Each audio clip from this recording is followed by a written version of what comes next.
Hello बच्चों, तो topic आज का जैसा कि बैकग्राउंड समझ में आ रहा है, फार्मास्यूटिकल मैन्युफैक्चरिंग कंपनी में जॉब। देखो बहुत सारे बच्चे बहुत सा तरीके के सवाल पूछ रहे हैं, राइट। तो फार्मा कंपनी में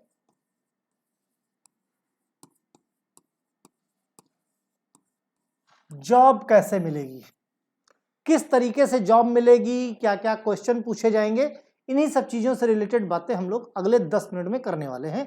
हार्डली 10 मिनट का वीडियो बनेगा, है ना।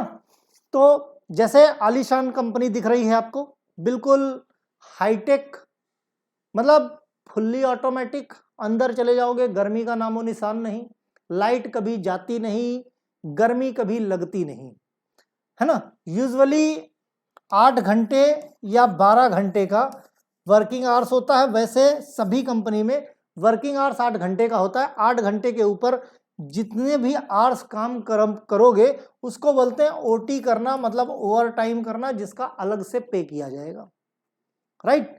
और कहीं भी पूरी कंपनी में कहीं भी हाथ लगा के देखोगे डस्ट नहीं मिलेगी, इतनी नीट एंड क्लीन होती है। मीन्स बहुत ही, और कोशिश करनी चाहिए हमेशा अच्छी कंपनी से शुरुआत करो।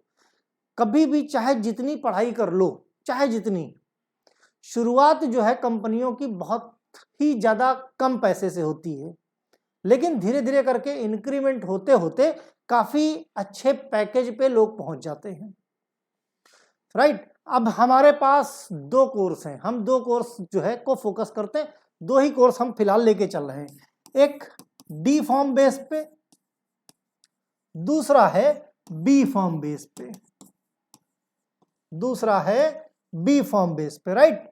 तो हम डी फॉर्म और बी फॉर्म बेस पे ही बात करेंगे। पहले देखो डी फॉर्म की बात करते हैं। डी फॉर्म बेस पे किस तरीके से जॉब मिलेगी हमें,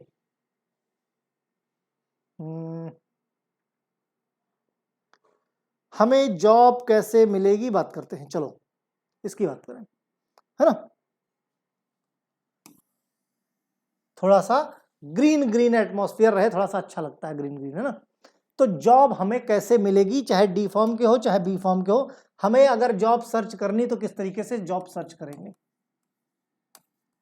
सबसे बड़ा सवाल यही आता है कि बी फॉर्म कंप्लीट हो गया या डी फॉर्म कंप्लीट हो गया। भाई डी फॉर्म या बी फॉर्म कंप्लीट हो गया है, अब सर इंडस्ट्री की जॉब अच्छी तो है, बट हम सर्च कैसे करें कि कहां पे है। देखो सबसे पहले तो कोशिश ये करो कि ऑनलाइन फार्मास्यूटिकल कंपनीज के बहुत सारी कंसल्टेंसी हैं, बहुत सारी कंसल्टेंसी हैं, है ना। ऑनलाइन तुमको उनके एड्रेस, उनकी मेल आईडी मिल जाएगी। एक तो कंसल्टेंसी, दूसरा किसी भी कंपनी में जो भी आपकी ड्रीम कंपनी, जिस कंपनी में भी आप जाना चाहते हो, चाहे आपको सन फार्मा में जाना हो, चाहे आपको कैडिला में जाना हो, चाहे सिप्ला में जाना हो, जाइडस में जाना हो, एल्केम में जाना हो, मैनकाइंड में जाना हो, मैक्लिओड में जाना हो, किसी कंपनी में भी XYZ जाना है, उस कंपनी के HR का मेल आईडी निकालो, HR का मेल आईडी निकालो, ठीक। उसको बाकायदे अच्छे से एक लेटर बनाओ और साथ में अपना रेज्यूमे, साथ में अपना रेज्यूमे। अब याद रहे रेज्यूमे बहुत इफेक्टिव होना चाहिए, क्योंकि देखो आपसे वो पहले मिला नहीं, क्योंकि देखो आपके CV में आपके पास किसी भी तरह का इंडस्ट्रियल एक्सपीरियंस तो है नहीं, है ना। अगर आपके पास किसी तरह का इंडस्ट्रियल एक्सपीरियंस होता, आपके पास क्वालिटी होती अपनी बताने को, तो फिर रेज्यूमे अच्छा हो खराब हो कोई खास फर्क नहीं पड़ता, क्योंकि बंदे को देख के पता चल जाता इतने एक्सपीरियंस है, इतनी इतनी कंपनी में इसने काम किया, बंदा क्वालिफाइड है, राइट। आराम से आपको हायर कर लिया जाता। लेकिन आपकी सिचुएशन क्या है कि आप फ्रेशर हो। फ्रेशर के केस में आपको इंडस्ट्री का कोई नॉलेज नहीं है। आप रिज्यूमे को अच्छे से अच्छा बनाओ, अपनी स्किल जो भी है आपकी वो लिखो, इंटरेस्ट ऑफ एरिया लिखो कि आपको भाई मैन्युफैक्चरिंग में जाना है, क्वालिटी कंट्रोल में जाना है, क्वालिटी एश्योरेंस में जाना। इतना इफेक्टिव बनाओ कि जब भी HR आपका CV देखे, क्योंकि देखो आप जैसे लाखों लोग बंदे हैं जो एचआर की मेल आईडी को सर्च करते हैं और उनकी मेल आईडी पे आपको अपने अपने सीवी रिज्यूमे भेजते हैं। एचआर सिंपली क्या करता है, उनको डाउनलोड करता है और डाउनलोड करके उनको देखता है। जो सीवी उसको अच्छा और इफेक्टिव लगा उस सीवी को वो शॉर्टलिस्ट करता है और उसके बाद उस बंदे के पास फोन करेगा, चाहे वो डी फॉर्म का हो चाहे बी फॉर्म का हो, उसके पास फोन करेगा कि भाई ऐसी ऐसी बात, इस कंपनी में ओपनिंग है। 2 तरीके से इंटरव्यू होते हैं, एक तो प्लांट में होता है, मीन्स जहां पे वो कंपनी है आपको वहां पे बुलाया जाएगा। जब प्लांट में आपको बुलाया जाता है तो जितना भी आपका रास्ते का खर्चा, होटल का खर्चा, रहने का खर्चा, खाने का खर्चा, जो कुछ भी लगता है सारा का सारा कंपनी पे करती है और कंपनी आपको देती है। सारे जितने भी आपने खर्चे करे हैं उनका रिकॉर्ड आप दोगे, वो बाकायदे मेंशन कर देते हैं आपके इंटरव्यू लेटर पे।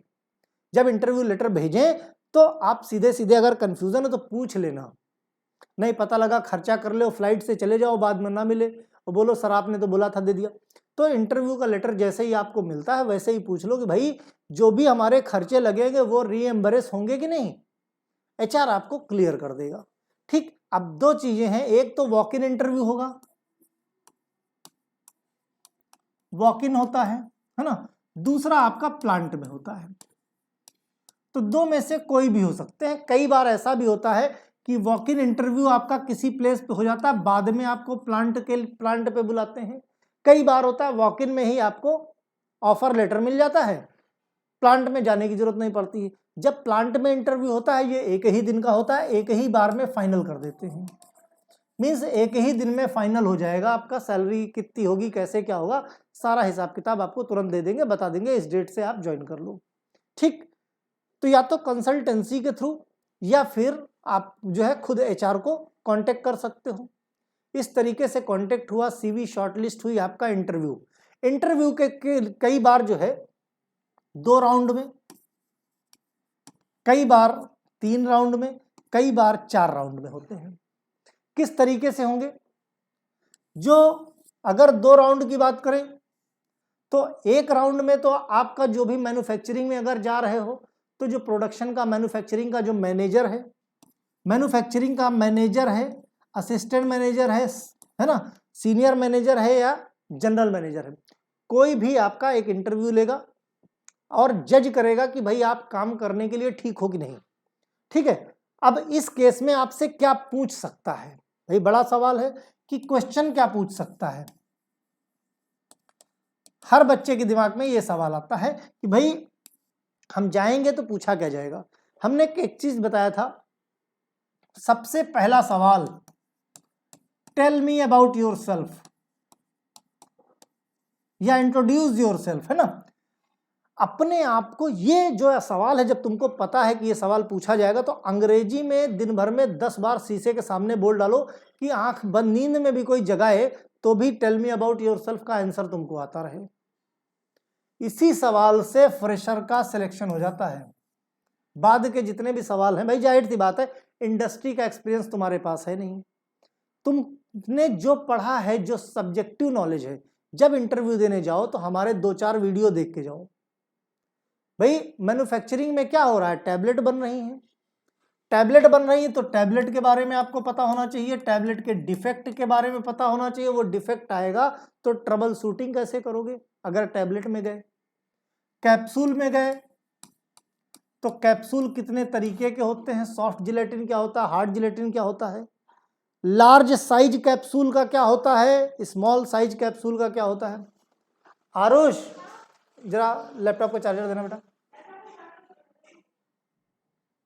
राइट, तो लार्ज साइज क्या होता है भाई, 0 हो गया, 1 हो गया, 2 हो गया, 3 हो गया, 4 हो गया, 5 हो गया, 0 0 हो गया, 0 0 0 हो गया।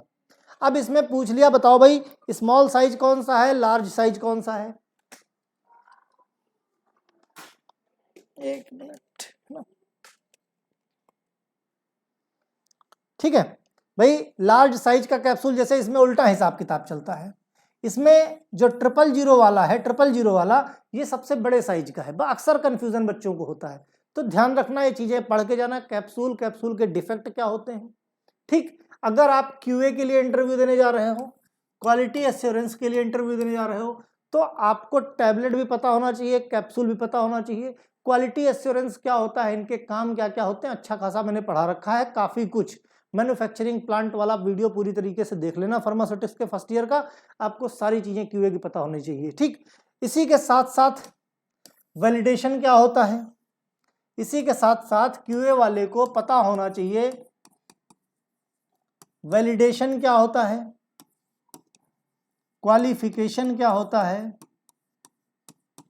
ठीक है, कैलिब्रेशन क्या होता है, सीजीएमपी क्या है, शेड्यूल एम क्या होता है, शेड्यूल एम और शेड्यूल एन कुछ आईसीएच की गाइडलाइंस हैं, वो क्या होती हैं, 21 CFR का नाम कभी सुना है क्या, है ना। ये कुछ ऐसे क्वेश्चन हैं, ये जो सब्जेक्टिव हैं, जो आपने कभी ना कभी अपने सब्जेक्ट में पढ़ के रखे हैं, तो इन सब्जेक्ट के जवाब आपको पता होने चाहिए।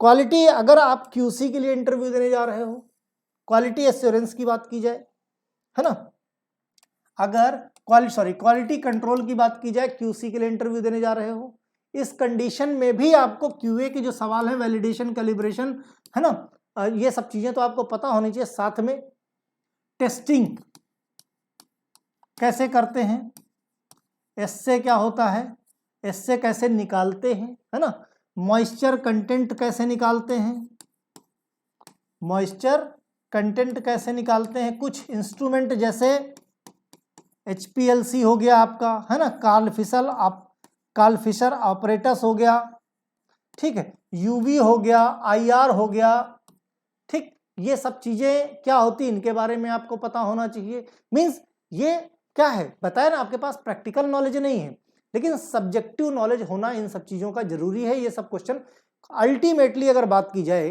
तो आपको आपके सब्जेक्ट का नॉलेज होना चाहिए। अब जैसे जो इंडस्ट्री में बंदा बैठा है, जो इंटरव्यू ले रहा है, वो 10-20 साल से इंडस्ट्री में काम कर रहा है, तो जाहिर सी बात है बहुत बारीक अंदर घुस के नहीं पूछ सकता।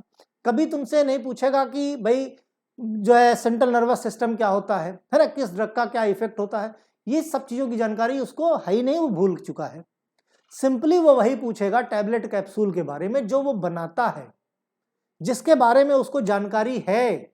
टैबलेट कैप्सूल हो गया, है ना, डिफेक्ट हो गए, इस तरह की सिचुएशन आई तो क्या करेंगे।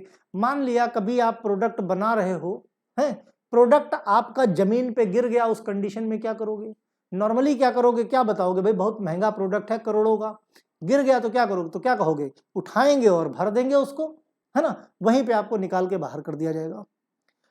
कभी भी इंप्योरिटी, क्योंकि जमीन पे इंप्योरिटी हो सकती, कहीं पर भी इंप्योर सब्सटेंस का इस्तेमाल नहीं करता है, ना है हमेशा। इंडस्ट्री के बारे में मैंने कई सारे वीडियोस बनाए हैं, राइट। कई बच्चे जो इंटरेस्टेड हैं जानने में, जो इंटरेस्टेड हैं, उनका कहना सर क्वेश्चन क्या क्या होते हैं, तो सब्जेक्ट में आपको फार्मास्यूटिक्स और जूरिस्प्रूडेंस या फार्मेसी लॉ इथिक्स, ये जो दो ऐसे सब्जेक्ट हैं, आपसे कभी केमिस्ट्री की रिएक्शन नहीं पूछी जाएगी, केमिस्ट्री की मैकेनिज्म नहीं पूछी जाएगी। इन चीजों का उनके पास भी, वो भी भूल चुके हैं जब पढ़े थे, लेकिन फार्मास्यूटिक्स इंडस्ट्री में भरी पड़ी है। कैलिब्रेशन कैसे होता है, भरा पड़ा है। स्टरलाइजेशन क्या होता है, कैसे किया जाता है, स्टरलाइजेशन क्या होता है, ऑटोक्लेव क्या होता है, ऑटोक्लेव क्या होता है ना, कोटिंग क्या होती है, कोटिंग क्या होती है, फिलिंग क्या होता है ना, ये सब चीजें चूंकि आपने पढ़ी हैं, तो इन चीजों की जानकारी आपको होनी चाहिए, राइट। इस तरीके से क्वेश्चन पूछे जाते हैं।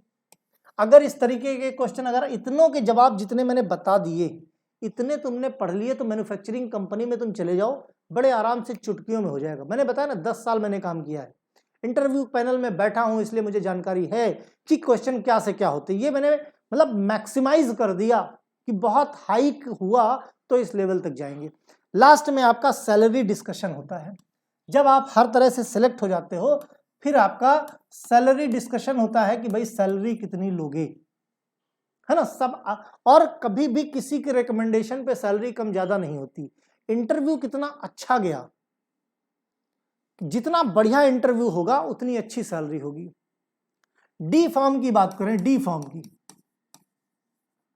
डी फॉर्म में सैलरी छोटी कंपनियों में 7,000 और बड़ी कंपनियों में 10,000। आजकल थोड़ा महंगाई है तो 12,000 तक मिल जाता है पर मंथ। 7,000 से लेके 12,000 तक ये स्टार्टिंग सैलरी होती है।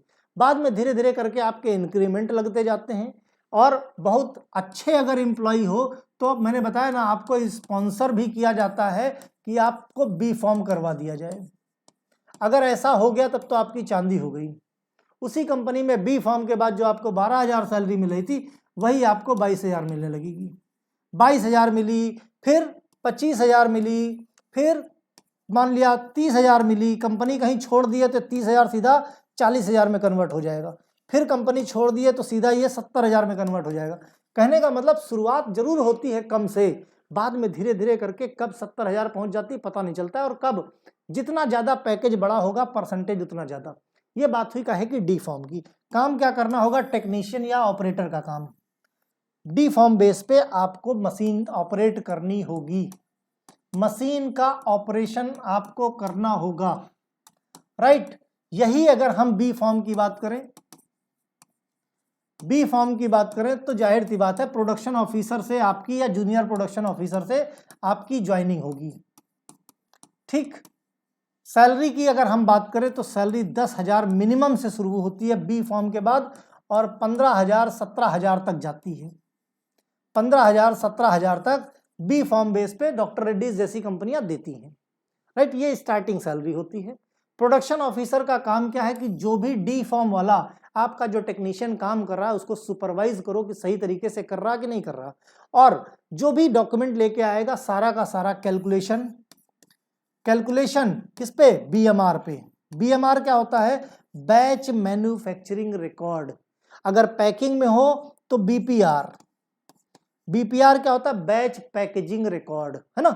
इन सबका कैलकुलेशन कि भाई कितना हमने रॉ मटेरियल इस्तेमाल किया, कितनी टैबलेट बनाई, कितना रिजेक्शन गया, एक उनके सब में फार्मूले लिखे होते हैं, वो फार्मूले में अगर फिट हो रहा है तो ठीक, राइट। तो इस तरीके से काम करना पड़ता है बी फॉर्म और डी फॉर्म बेस पे। ये होता है सैलरी स्ट्रक्चर, किस तरीके से ज्वाइन करना, किस तरीके से जॉब सर्च करनी, ये चीजें बताई। तो जो अभी तक के क्वेश्चन थे उनके जवाब मैंने इस वीडियो में दे दिए। आगे के जो भी क्वेश्चन हो वो क्वेश्चन रेज करोगे तो नेक्स्ट वीडियो बना के उनके भी जवाब आपको प्रोवाइड कराए जाएंगे। ओके, चलो भाई, ऑल द बेस्ट।